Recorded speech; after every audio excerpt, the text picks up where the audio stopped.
Assalomu alaykum hurmatli obunachilar. Bugungi darsimiz nisbat, proporsiya, qism va foiz. Nisbat degani nima degani? Ma'lum bir ikkita sonni bir-biriga nisbati bo'lishni bildiradi. Yoki a taqsim b deb yozsak bo'ladi. Proporsiya nima degani? Nisbat quyidagicha bo'lishi mumkin, ya'ni a bo'lingan b teng c bo'lingan d. Keyin bu proporsiya shaklida yozsak a taqsim b teng c taqsim d. Proporsiya qiladigan bo'lsak b ko'paygan c teng a ko'paygan d ga. Bundan quyidagicha xulosa qilishimiz mumkin.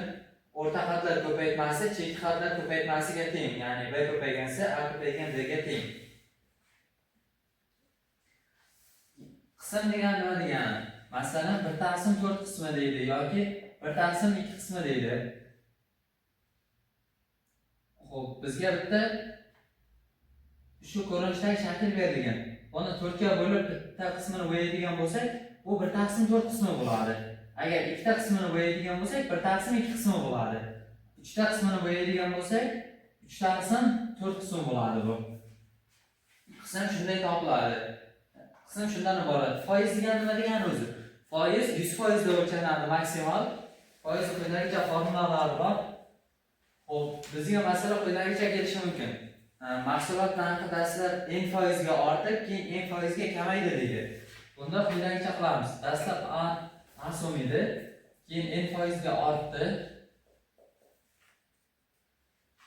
keyin n foizga kamaydi. X so'mga teng bo'lib qoldi oxirida. Xo'p, buni qanday tushunsak bo'ladi endi? N deyapti, n foizga ortyapti, ortgancha qo'shamiz, kamaysa ayiramiz. Agar birinchi kamayib, keyin ortganda birinchi ayirib, keyin qo'shardik. A dastlabki narxi.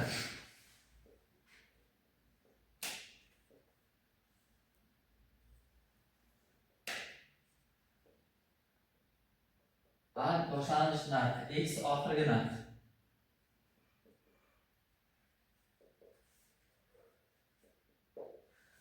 Xo'p, foizga oid misol ko'radigan bo'lsak, masalan, 12 soni 15 sondan necha foizga kam deydi. Bunda quyidagicha ishlaymiz. 15 soni 100% bo'ladi. 12 soni esa x% bo'ladi.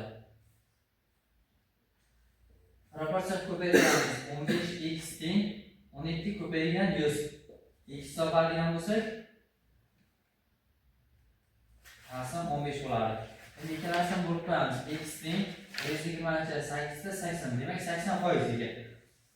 15 sonida 80% 12 ga teng bo'ladi. Demak 15 sonidan 12 20% ga kam. Keyin yana bitta qismga oid masala kelishi mumkin. Yo'lovchi yo'lning 1 taqsim 3 qismini bosib o'tdi deydi. 1 taqsim 3 qismini bosib o'tgandan keyin x kilometr masofa qoldi deydi. Yoki bo'lmasa 18 kilometr yo'lni yo'lovchi 1 taqsim 3 qismini bosib o'tdi deydi. Keyin qisqartiramiz, 6 bo'ladi bu. Demak 6 kilometr bosib o'tgan. Yo'lovchi 6 kilometr bosib o'tgan, 1 taqsim 3 qismini bosib o'tgani uchun. Nisbat, proporsiya, qism, foizga oid misollarni ishlanishini o'rganmoqchi bo'lsangiz, Telegramdan Teacher Kamol kanaliga obuna bo'lib qo'ying. IDC birinchi qismdan misollarni tashlab boramiz.